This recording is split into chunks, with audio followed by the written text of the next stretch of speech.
بسم اللہ الرحمن الرحیم۔ دوستو، ایک قاضی نے اپنے شاگردوں کا امتحان لینے کے لیے ان کے سامنے ایک مقدمہ رکھا اور ان کے اپنی رائے لکھنے کو کہا۔ ایک شخص کے گھر مہمان آیا، اس نے ان کی خاطر مدارت کی، اپنے ملازم کو دودھ لینے بھیجا کہ مہمان کے لیے دودھ لے آؤ، کھیر بنائی جائے۔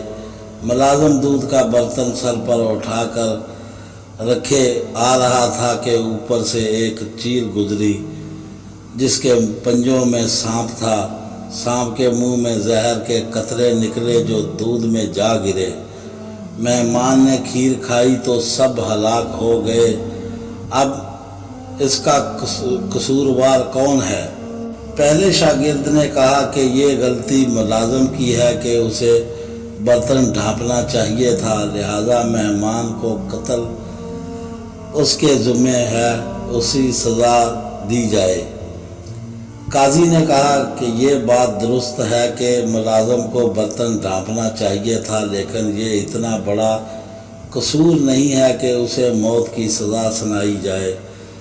دوسرے شاگرد نے لکھا کہ اصل جرم گھر کے مالک کا ہے کہ اسے پہلے خود کھیر چکھنی چاہیے تھی، پھر مہمان کو پیش کرنی چاہیے تھی۔ قاضی نے یہ جواز بھی مسترد کر دیا۔ تیسرے نے لکھا کہ یہ ایک اتفاقاً واقعہ ہے، مہمان کی تقدیر میں مرنا لکھا تھا، اس میں کسی کو سزا قرار نہیں دیا جا سکتا۔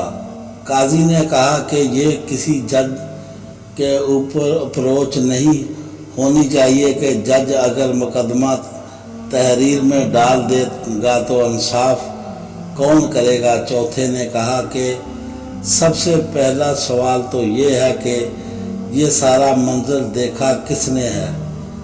کس نے چیل کے پنجوں میں سانپ دیکھا؟ کس نے سانپ کے منہ میں زہر دیکھا؟ اگر اس منظر کا گواہ ملازم ہے تو وہ مجرم ہے، اگر گواہ مالک ہے تو وہ مجرم ہے، اگر کوئی گواہ نہیں تو جس نے یہ کہانی گھڑی ہے وہ قاتل ہے۔ قاضی نے اپنے چوتھے شاگرد کو شاباش دی اور صرف اسے منصف قضا کا اہل قرار دے دیا۔ دوستو، ہماری کہانی پسند آئے تو دوستوں میں لائک اور شیئر کریں، ہمارے چینل کو سبسکرائب کریں اور بیل آئیکن کا بٹن ضرور دبائیں۔ ہمیں دعاؤں میں یاد رکھیں۔ اللہ حافظ۔